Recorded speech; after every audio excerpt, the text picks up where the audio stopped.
Hello everyone, સ્વાગત છે તમારું ચેનલમાં। આજે આપણે બનાવીશું કુકરમાં અને પરફેક્ટ માપ સાથે એકદમ છૂટી ફાડા લાપસી। જો તમને રેસીપી ગમતી હોય અને હજુ સુધીમાં ચેનલને સબસ્ક્રાઈબ ન કરી હોય તો સબસ્ક્રાઈબ કરવાનું ના ભૂલતા। ફાડા લાપસી બનાવવા માટે અડધો કપ ઘઉંના ફાડા લીધા છે। તમે ઘરમાં રહેલી કોઈ પણ એક વાટકી સેટ કરી લો, પછી એ વાટકીથી બધા માપ લેવાના। 1/4 કપ ખાંડ અને 1/4 કપ ઘી લીધું છે। ઘીને ઓગાળીને નથી લીધું, આ રીતે લીધું છે। ઓગળશે એટલે થોડું વધારે થશે। ફાડા લાપસી માટે આપણે પાણીનું પ્રમાણ જોઈ લઈશું। તો અડધો કપ આપણે ઘઉંના ફાડા લીધા છે, તો તેની સામે આપણે 1/2 કપ પાણી લેવાનું છે। તો આ રીતે તપેલીમાં મેં 1/2 કપ પાણી ઉમેરી દીધું છે। તમે ઘરમાં રહેલી કોઈ પણ એક વાટકી સેટ કરીને એ વાટકીથી જ બધા માપ લેવાના। અને હવે આપણે પાણીને ગરમ કરી લઈશું। ગેસની ફ્લેમ લો રાખવાની છે। જો હાઈ ગેસની ફ્લેમ ઉપર તમે પાણીને ગરમ કરશો તો પાણી પ્રમાણમાં થોડું ઓછું થઈ જશે અને લાપસી સરસ નહીં બને। એટલા માટે લો ગેસની ફ્લેમ ઉપર પાણીને ગરમ કરી લઈશું। પાણી ગરમ થાય છે ત્યાં સુધીમાં આપણે કુકરમાં ઘી ઉમેરશું। 1/4 કપ ઘી ઉમેરવાનું છે। ઓગળશે એટલે લગભગ 6 ચમચી જેટલું થઈ જશે। ડ્રાયફ્રૂટમાં મેં કાજુ અને બદામના ટુકડા લીધા છે, સાતળી લઈશું।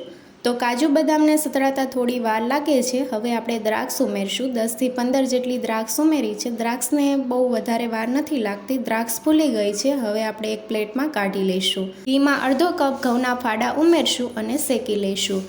તો ગેસની ફ્લેમ લો રાખવાની છે અને ઘઉંના ફાડાને આપણે ઘીમાં શેકી લઈશું। બહુ સરસ એવો ફ્લેવર આવશે ફાડા લાપસીમાં।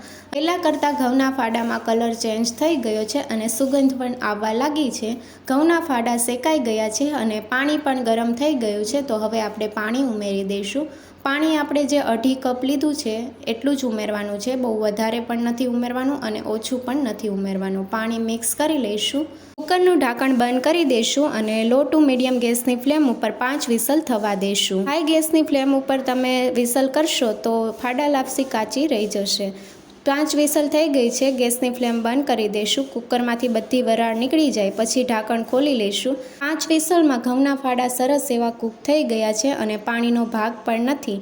ચમચીથી તમને બતાવું તો આ રીતે તમે જોઈ શકો છો કે હાથેથી મેશ કરીએ તો સરસ એવા ફાડા મેશ થઈ જાય છે અને ફાડા આપણા સરસ એવા બફાઈ ગયા છે। હવે ગેસની ફ્લેમ ચાલુ કરશું અને ફાડામાં આપણે 1/4 કપ ખાંડ ઉમેરશું। ગળપણ તમે તમારા ટેસ્ટ મુજબ ઉમેરી શકો છો। ખાંડ જેમ પીગળવા લાગશે તેમ ચાસણીનો ભાગ થશે, તો આ રીતે આપણે ચલાવતા રહેવાનું છે। ખાંડ બધી પીગળી ગઈ છે અને ચાસણીનો ભાગ થઈ ગયો છે। પાણી બધું બળી જાય ત્યાં સુધી આપણે ચલાવતા રહેવાનું છે। તો અત્યારે થોડો પાણીનો ભાગ વધારે છે, એટલા માટે આ રીતે આપણે ગેસની ફ્લેમ મીડિયમ રાખીને ચલાવતા રહીશું। હવે ફ્લેવર માટે મેં જાયફળ પાવડર ઉમેર્યો છે, તમે એલચી પાવડર પણ ઉમેરી શકો છો અને મિક્સ કરી લઈશું। ફાડા લાપસીમાં પાણીનો ભાગ બધો જ બળી ગયો છે અને તમે જોઈ શકો છો કે આપણા ઘઉંના ફાડા જરા પણ નીચે તળિયે બેસી નથી ગયા। આ રીતે આપણે થોડી વાર માટે ચલાવતા રહેવાનું છે। આ રીતે ચલાવતા રહીશું એટલે ફાડા લાપસીમાંથી ઘી છૂટું પડવા લાગશે।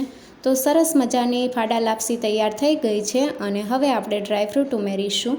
તો કાજુ બદામ અને દ્રાક્ષ ઉમેરી છે મેં અને મિક્સ કરી લઈશું। સાઈડમાંથી તમે જોઈ શકો છો કે ઘી છૂટું પડવા લાગ્યું છે। ફાડા લાપસી તૈયાર થઈ ગઈ છે અને તળિયે પણ નથી બેસી। તો સરસ મજાની ફાડા લાપસી તૈયાર છે। ગેસની ફ્લેમ બંધ કરી દઈશું। ફાડા લાપસીને સર્વિંગ પ્લેટમાં સર્વ કરીશું। એકદમ છૂટી છૂટી ફાડા લાપસી તૈયાર થઈ ગઈ છે। ઉપરથી કાજુ અને બદામની કતરંગ ઉમેરીશું। નવી નવી રેસીપી જોવા માટે ચેનલને લાઇક, શેર અને સબસ્ક્રાઈબ કરો। Thank you for watching.